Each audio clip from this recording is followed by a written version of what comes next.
যালিকুম ওয়াসাকুম বিহি লাআল্লাকুম তাত্তাকুন।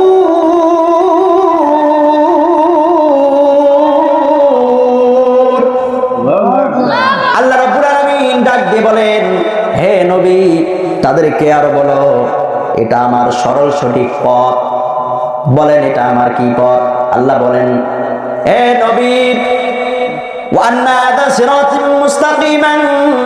আল্লাহ ডাক দিয়ে বলেন, হে নবী, তাদেরকে আপনি বলেন যে এটা হচ্ছে আল্লাহ তাআলার সরল সঠিক পথ, এটা হচ্ছে সোজা পথ, সুতরাং এর অনুসরণ করো। অন্য কোন পথ যদি বেছে নাও, অন্য কোন পথের যদি অনুসরণ করো, তাহলে সেটা হবে তোমার জন্য ক্ষতিগ্রস্তদের পথ। নাউজুবিল্লাহ বলেন। ভাইরা আমার, আল্লাহ রাব্বুল আলামিন দেখেন আপনি কোন পথে চলবেন, আপনি কোন পথ ছাড়বেন। আল্লাহ রাব্বুল আলামিন কোরআনে কারিমে সেটাও বলে দিয়েছেন। এটা কি ভালো না খারাপ ভাই? কারণ আল্লাহ চান না যে আপনি জাহান্নামী হয়ে যান।